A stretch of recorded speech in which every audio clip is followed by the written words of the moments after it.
Hello बच्चों, आज हम लोग कक्षा 12 की जीव विज्ञान से अंतर वाले प्रश्नों को पढ़ेंगे। ठीक है प्यारे बच्चों, यहाँ से आपके बोर्ड एग्जाम में कम से कम 2 से 3 क्वेश्चन अंतर के ही पूछ दिए जाते हैं, जो कि काफ़ी इंपॉर्टेंट क्वेश्चन होते हैं।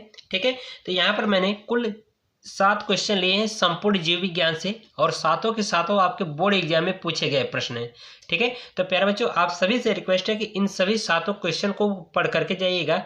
कल आपके बोर्ड के पेपर में यहाँ से 2 से 3 क्वेश्चन जरूर पक्का मिलेंगे। ठीक है, तो चलिए हम लोग वीडियो शुरू करते हैं। प्यारे बच्चों, अगर आप अभी तक हमारे YouTube चैनल को सब्सक्राइब नहीं किया है तो चैनल को सब्सक्राइब कर लीजिए। वीडियो अंत तक देखिए, वीडियो पसंद आती है तो वीडियो को लाइक और शेयर जरूर करिएगा। ठीक है, तो चलिए पहला क्वेश्चन देखते हैं। तो पहला क्वेश्चन ये लिखा गया है कि अलैंगिक तथा लैंगिक प्रजनन में अंतर लिखिए। ठीक है, काफ़ी इंपॉर्टेंट क्वेश्चन है प्यारे बच्चों, इसको पढ़ करके जाइएगा। ठीक है, तो इसमें हम लोग 2 कॉलम बनाते हैं। एक कॉलम में लिखेंगे अलैंगिक प्रजनन, दूसरे में लैंगिक प्रजनन। ठीक है, तो अलैंगिक प्रजनन और लैंगिक प्रजनन में अंतर क्या है यहाँ पर लिखा गया है।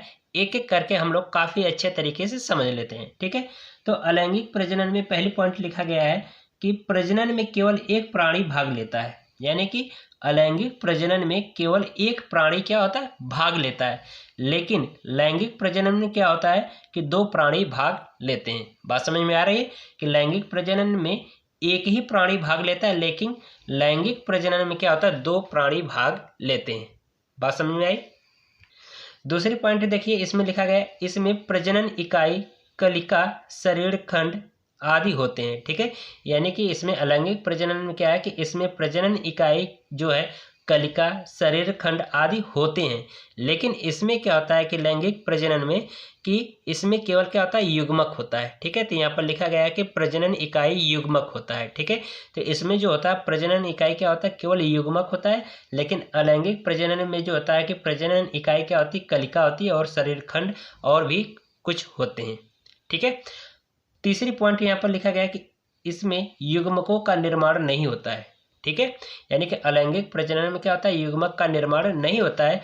लेकिन लैंगिक प्रजनन में क्या है कि इसमें लिखा गया है कि इसमें जंतु में शुक्राणु एवं अंडाणु एवं पादपों में परागण एवं अंडप बनते हैं। ठीक है, यानी कि जंतुओं में क्या बनता है, शुक्राणु का निर्माण होता है, शुक्राणु एवं अंडाणु का, और पादपों में परागकण का और अंडप बनते हैं। ठीक है, बात समझ में आ रही। चलिए चौथी पॉइंट देखिए, इसमें लिखा गया है कि युग्मक संलयन नहीं होता है, यानी कि इसमें क्या होता है, युग्मक संलयन एक दूसरे से क्या होते हैं, जुड़ते नहीं, यानी संलयित नहीं होते। लेकिन यहाँ पर क्या होता है कि इसमें युग्मक संलयन होता है, यानी कि लैंगिक प्रजनन में क्या होता है कि युग्मक का संलयन होता है। ठीक है, चलिए नेक्स्ट पॉइंट देखिए, यहाँ पर लिखा गया है 5वीं पॉइंट, इसमें प्रजनन की दर बहुत तीव्र होती है। यानी कि इसमें जो क्या होती है, प्रजनन की जो दर होती है, यानी कि प्रजनन की जो समय दर होती है वो क्या होती है, बहुत ज़्यादा होती है, यानी कि बहुत तेज होती है। ठीक है, लेकिन अलैंगिक प्रजनन में जो समय दर है, ठीक है, वो क्या होती है, बहुत धीमी होती है। तो यानी कि लैंगिक प्रजनन में क्या है कि प्रजनन की जो दर है वो क्या होती है, धीमी होती है। लेकिन अलैंगिक प्रजनन की जो दर है वो क्या होती है, बहुत तीव्र होती है। ठीक है, काफ़ी इंपॉर्टेंट क्वेश्चन है प्यारे बच्चों, ये सभी आपके बोर्ड एग्जाम में पूछे गए प्रश्न हैं। ठीक है, चलिए अब हम लोग प्रश्न नंबर 2 देखते हैं। प्रश्न नंबर 2 में लिखा गया है कि नर युग्मकोद्भिद तथा मादा युग्मकोद्भिद में अंतर लिखिए। ठीक है, ये भी इंपॉर्टेंट ही क्वेश्चन है प्यारे बच्चों। ठीक है, ये सभी क्वेश्चन आप पढ़ करके जाइएगा। तो इसमें भी हम लोग 2 कॉलम बनाएंगे। एक कॉलम में लिखेंगे नर युग्मकोद्भिद, दूसरे कॉलम में मादा युग्मकोद्भिद। ठीक है, तो चलिए यहाँ पर नर युग्मकोद्भिद में देखेंगे पहला पॉइंट, इसमें लिखा गया कि इसका निर्माण परागकोश में परागकणों अथवा लघु बीजाणु से होता है। ठीक है, यानी कि नर युग्मकोद्भिद का जो निर्माण है वो क्या होता है, परागकोश से, यानी कि परागकोश में क्या होता है, परागकणों अथवा लघु बीजाणुओं से होता है। बात समझ में आ रही है, यानी कि नर युग्मकोद्भिद का जो निर्माण है वो परागकोश में क्या होता है, परागकणों अथवा लघु बीजाणु से क्या होता है, इसका निर्माण होता है। ठीक है, और मादा युग्मकोद्भिद में क्या होता है, इसमें लिखा गया है कि इसका विकास बीजांड के, ठीक है, यानी कि इसका विकास बीजांड के बीजांडकाय में बीजाणुओं से होता है। ठीक है, यानी कि मादा युग्मकोद्भिद का जो विकास है वो बीजांड के बीजांडकाय में और गुरु बीजाणुओं से होता है। ठीक है, ये बात समझ में आ रही।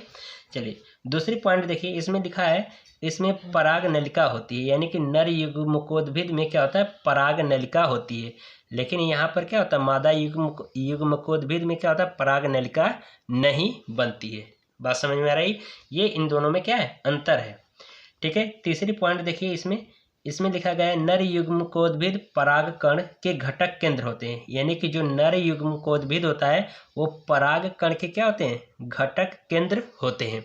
लेकिन यहाँ पर मादा युग्मकोद्भिद में क्या होता है कि ये भ्रूण कोश का घटक होता है। बात समझ में आ रही। यानी इसका मतलब क्या है कि नर युग्मकोद्भिद में क्या होता है, परागकण का घटक बनता है, लेकिन इसमें ये मादा युग्मकोद्भिद है तो इसमें क्या होगा, भ्रूण का घटक होगा। ठीक है, चलिए अब यहाँ पे यानी कि पॉइंट नंबर 4 देखेंगे। इसमें लिखा गया है कि नर युग्मकोद्भिद 3 कोशिकीय होता है। ठीक है, नर युग्मकोद्भिद जो होता है वो कैसा होता है, 3 कोशिकीय होता है, लेकिन मादा युग्मकोद्भिद जो होता है ये 7 कोशिकीय होता है। ठीक है, 7 कोशिकीय होता है। तो ये हमारे दूसरे क्वेश्चन का पूरा कंप्लीट सोल्यूशन हुआ। ठीक है, अब हम लोग प्रश्न नंबर 3 को देखेंगे। ठीक है,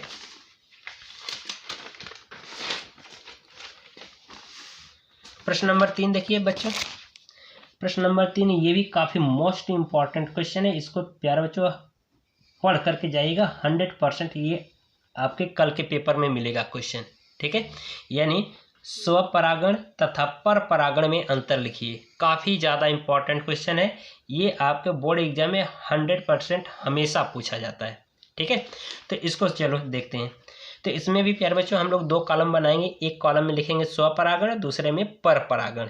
ठीक है, चलिए स्वपरागण की पहली पॉइंट यहाँ पर देखिए, लिखा गया है कि स्वपरागण एक ही पुष्प के नर व मादा भागों के बीच अथवा उसी पौधे के 2 पुष्पों में होता है। बात समझ में आ रही। यानी कि जो स्वपरागण होता है वह एक ही पुष्प के नर एवं मादा भागों के बीच में होता है, या अथवा उसी पौधे के 2 पुष्पों में क्या होता है, यह इसका यानी स्वपरागण की क्रिया होती है। बात समझ में आ रही। यानी कि जो स्वपरागण है वह एक ही पुष्प के नर वाले भाग और मादा वाले भाग के बीच में होता है स्वपरागण, या फिर क्या होता है कि उसी पौधे के 2 पुष्पों के बीच में यह क्रिया होती है स्वपरागण की। बात समझ में आ रही। फिर इसके बाद पर परागण में क्या होगा कि इसमें लिखा गया है कि पर परागण में एक ही जाति के अलग अलग पौधों में पुष्पों में होता है। ठीक है, यानी कि जो पर परागण है वह क्या होता है, एक ही जाति के अलग अलग पौधों के पुष्पों में होता है। बात समझ में आ रही। यानी इसका मतलब कि एक ही जात का मतलब जैसे कि गुड़हल का पुष्प है तो गुड़हल के पुष्प, या सरसों का पुष्प है तो सरसों के पुष्प में ही। ठीक है, यानी कि एक ही जात के हों। ठीक है, तो वही चीज़ यहाँ पर लिखा गया है कि पर परागण एक ही जात के अलग अलग पौधों के पुष्पों में होता है। ठीक है, यानी कि जो पर परागण की जो क्रिया होती है कि एक ही जात के अलग अलग पौधों के पुष्पों में होती है। ठीक है, लेकिन स्वपरागण क्या होता है कि इसमें क्या होता है कि एक ही पुष्प के नर एवं मादा वाले भाग के बीच में होता है, या अथवा उसी पौधे के 2 पुष्पों के बीच में स्वपरागण की क्रिया होती है। ठीक है, और इन पे प्यारे बच्चों टिप्पणी के रूप में भी यह क्वेश्चन आपको टिप्पणी के रूप में भी पूछ देता है। ठीक है, कह देगा कि स्वपरागण एवं पर परागण पर टिप्पणी लिखिए। बात समझ में आ रही। तो ये भी आपसे पूछ देगा तो आप ये ही लिख सकते हो टिप्पणी वाले क्वेश्चन में भी। ठीक है, चलिए अब दूसरी पॉइंट यहाँ पर देखिए, लिखा गया है कि इसके लिए उभयलिंगी पुष्प या द्विलिंगी पौधों का होना आवश्यक है। बात समझ में आई। यानी कि स्वपरागण के लिए क्या होता है कि उभयलिंगी पुष्प हो या फिर द्विलिंगी पौधा आवश्यक होना है। ठीक है, यानी कि स्वपरागण की क्रिया के लिए क्या होना चाहिए, जो पुष्प है वो कैसा होना चाहिए, उभयलिंगी होना चाहिए, या फिर जो पौधा है वो कैसा होना चाहिए, द्विलिंगी होना चाहिए। ठीक है, स्वपरागण की क्रिया के लिए। लेकिन पर परागण की क्रिया के लिए क्या होता है, ऐसा नहीं होता है। यानी कि पर परागण की क्रिया के लिए क्या होना चाहिए, उभयलिंगी या द्विलिंगी होना आवश्यक नहीं है।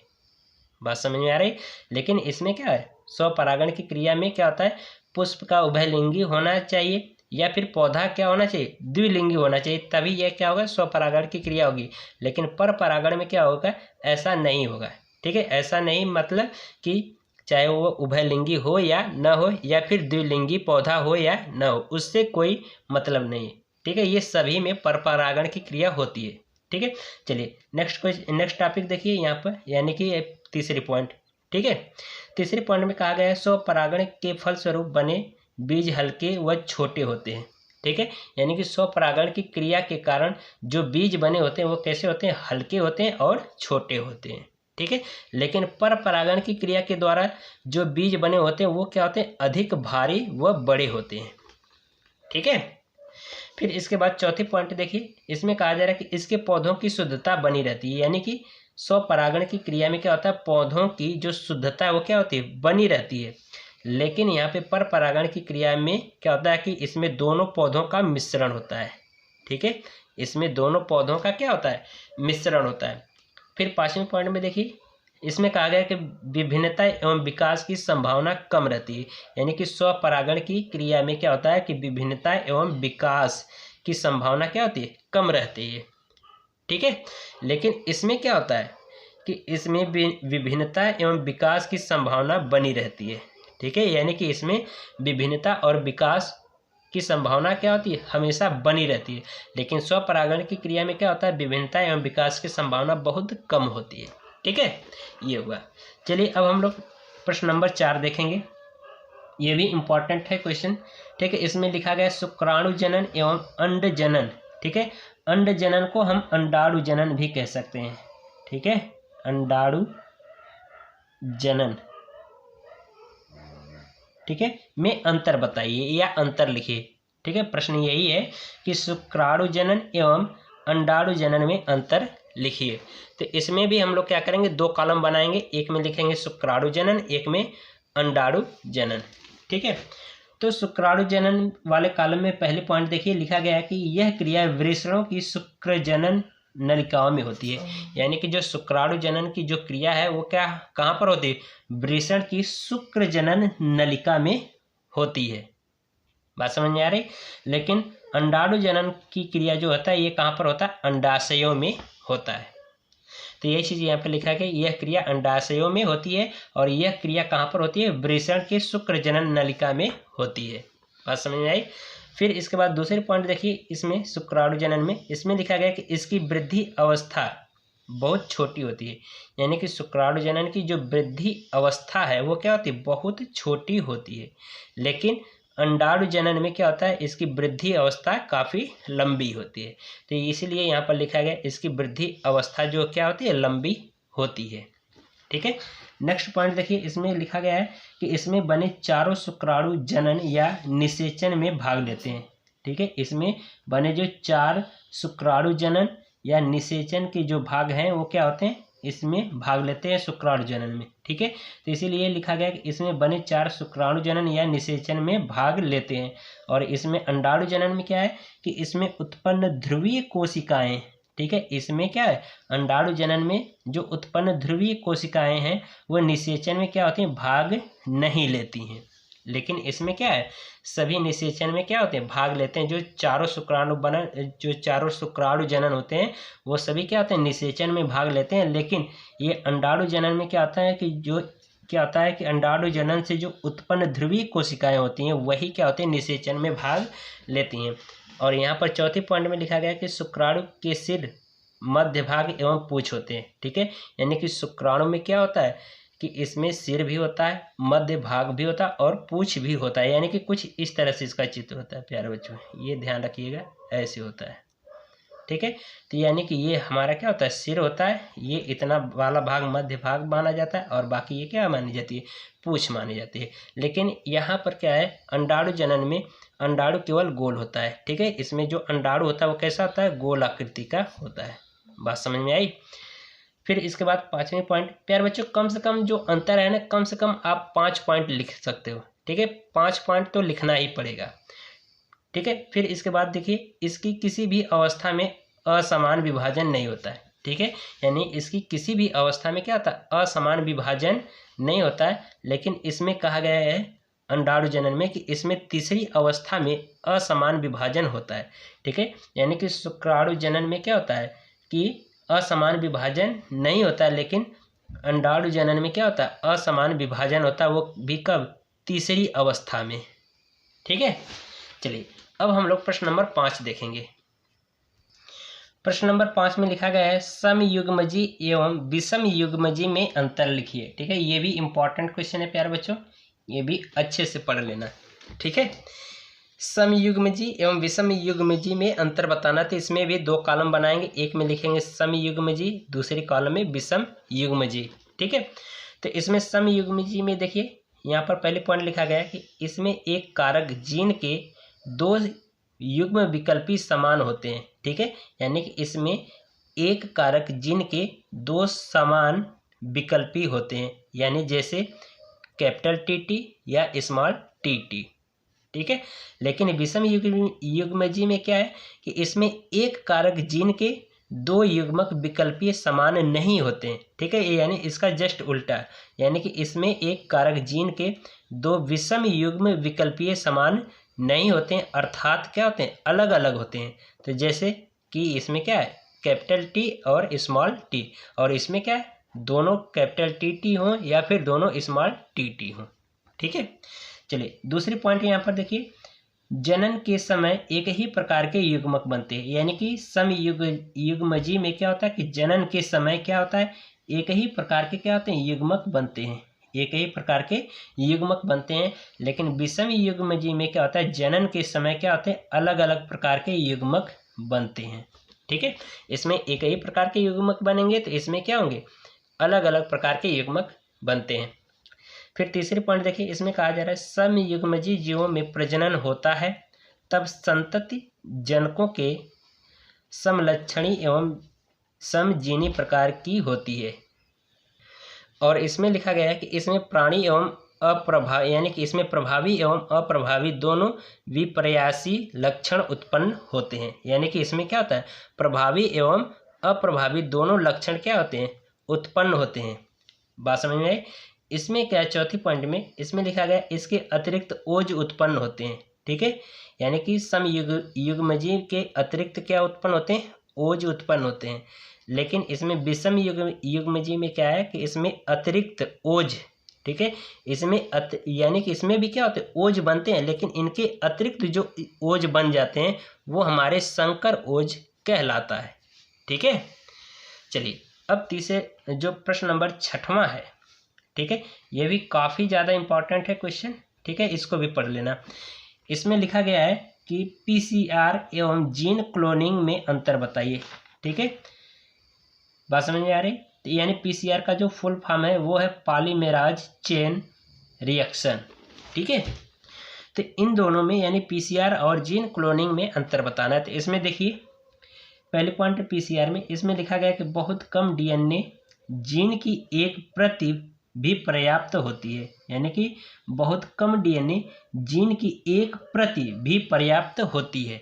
ठीक है, यानी कि डीएनए में क्या होता है, डीएनए के लिए क्या होता है, एक जीन की प्रति ही क्या होती है, पर्याप्त होती है। लेकिन जीन क्लोनिंग में क्या होता है, अपेक्षाकृत अधिक डीएनए की आवश्यकता होती है। ठीक है, जीन क्लोनिंग में क्या होता है, अपेक्षाकृत क्या होता है, डीएनए की ज़्यादा आवश्यकता होती है, लेकिन इसमें क्या होता है, एक जीन की मात्रा ही क्या होती है, डीएनए का पता लगाने के लिए काफ़ी होता है। ठीक है, यही चीज़ है इसका मतलब। फिर इसके बाद दूसरे पॉइंट लिखा गया, इसके लिए खर्चीले प्रतिबंधन एंजाइम लाइगेज एवं वाहक डीएनए की आवश्यकता नहीं होती है, अतः अपेक्षाकृत सस्ती विधि है। यानी कि ये जो पीसीआर जो है ये क्या है, एक तरह की अपेक्षाकृत कैसी सस्ती विधि है। और इसमें क्या होता है कि इसके खर्चीले प्रतिबंधन एंजाइम लाइगेज एवं वाहक डीएनए की आवश्यकता नहीं होती है। ठीक है, इसमें क्या होता है, इन सभी चीज़ों की क्या होती है, आवश्यकता नहीं होती है। और ये जो पीसीआर है क्या है, एक सस्ती विधि है। लेकिन यहाँ पर जीन क्लोनिंग क्या है, ये इसमें लिखा गया इसमें सबकी आवश्यकता होती है। यानी कि जीन क्लोनिंग में क्या होता है, सबकी आवश्यकता, यानी कि खर्चीले प्रतिबंधन की एंजाइम लाइगेज एवं वाहक डीएनए इन सब की आवश्यकता होती है। लेकिन इसमें क्या होती है, नहीं होती है। और यह जो विधि होती है क्या होती है, यह महंगी विधि होती है। बात समझ में आई। चलिए तीसरी पॉइंट देखिए, इसमें लिखा गया इसके बहुत से अनुप्रयोग हैं। यानी कि पीसीआर के क्या बहुत से अनुप्रयोग हैं, लेकिन इसमें क्या होता है, सीमित अनुप्रयोग हैं जीन क्लोनिंग में। ठीक है, चौथी पॉइंट में कहा जा रहा है यह पूर्ण स्वचालित विधि है, यानी कि ये पूर्ण रूप से कैसा है, स्वचालित विधि है, लेकिन यह क्या होता है, स्वचालित विधि नहीं होती है। बात समझ में आई। चलिए लास्ट क्वेश्चन देखेंगे, प्रश्न नंबर 7। डीएनए तथा आरएनए में अंतर, मोस्ट इंपॉर्टेंट क्वेश्चन है प्यारे बच्चों। ये तो हर बार आपके बोर्ड के एग्जाम में पूछा जाता है, ये 100% गारंटी के साथ कह रहा हूँ, ये आपके पेपर में कल मिलेगा लिखा हुआ है, ठीक है। तो आरएनए यानी डीएनए और आरएनए में अंतर पढ़ के जाइएगा, ठीक है। इसमें देखिए 2 कॉलम बनाएंगे, एक में लिखेंगे डीएनए, एक में लिखेंगे आरएनए। डीएनए का फुल फॉर्म होता है डीऑक्सीराइबोज न्यूक्लिक एसिड, ये होता है राइबोज न्यूक्लिक एसिड, ठीक है। चलिए डीएनए में पहले पॉइंट देखिए, इसमें लिखा गया इसकी द्विहेलिक्स संरचना होती है, यानी कि डीएनए की कैसी होती है, दोहरी हेलिक्स संरचना होती है, लेकिन आरएनए में क्या होती है, इसकी एकल हेलिक्स संरचना होती है, ठीक है। दूसरी पॉइंट इसमें कहा जा रहा है कि यह डीऑक्सीराइबोज शर्करा होता है, ठीक है, यानी कि जो डीएनए है ये कैसा डीऑक्सीराइबोज शर्करा है, लेकिन जो आरएनए है ये क्या है, केवल राइबोज शर्करा है, ठीक है। बिल्कुल सिंपल मैं बता रहा हूँ, कोई कठिन अंतर नहीं, ठीक है। तीसरी पॉइंट देखिए लिखा गया इसमें मुख्य थायमीन होता है, यानी कि डीएनए में क्या होता है, मुख्य रूप से क्या होता है, थायमीन होता है, लेकिन इसमें कहा जा रहा है थायमीन के स्थान पर क्या होता है, आरएनए में यूरेसिल होता है, ठीक है। चौथी पॉइंट देखिए कहा गया कि यह साधारणतः नाभिक में पाया जाता है, यानी कि जो डीएनए ये कहाँ पर पाया जाता है, साधारणतः यानी सामान्य रूप से कहाँ पर पाया जाता है, नाभिक में पाया जाता है, लेकिन आरएनए जो है यह साइटोप्लाज्म व क्रोमोसोम में पाया जाता है, ठीक है। जो आरएनए है वो कहाँ पर, साइटोप्लाज्म व क्रोमोसोम में क्या होता है, पाया जाता है, ठीक है। फिर 5वीं पॉइंट देखिए, इसमें कहा जा रहा है कि प्रत्येक डीएनए एक या एक से अधिक एंजाइम के कार्य का निर्देशन करता है, ठीक है, यानी कि प्रत्येक डीएनए जो होता है वो क्या होता है, एक या एक से अधिक एंजाइम के कार्य का निर्देशन करता है, लेकिन आरएनए क्या है, ये केवल संदेशवाहक का कार्य करता है। बात समझ में आ रही है, यानी कि जो प्रत्येक जो डीएनए है वो एक या एक से अधिक एंजाइम के कार्य का निर्देशन करता है, यानी कि एंजाइम्स को ले जाने और ले आने का कार्य करता है, लेकिन आरएनए केवल क्या होता है, संदेशवाहक का कार्य करता है, केवल मैसेंजर यानी कि मैसेज भेज सकता है, सूचना दे सकता है, ठीक है। तो इस तरह से आज की वीडियो हमारी पूरी होती है प्यारे बच्चों। अगर आपको वीडियो पसंद आई हो तो वीडियो को लाइक कर दीजिएगा और साथ ही साथ चैनल को सब्सक्राइब कर लीजिएगा। मिलते हैं अगली वीडियो में, तब तक के लिए गुड बाय, थैंक यू। और बोर्ड एग्जाम के लिए आप सभी को बेस्ट ऑफ लक।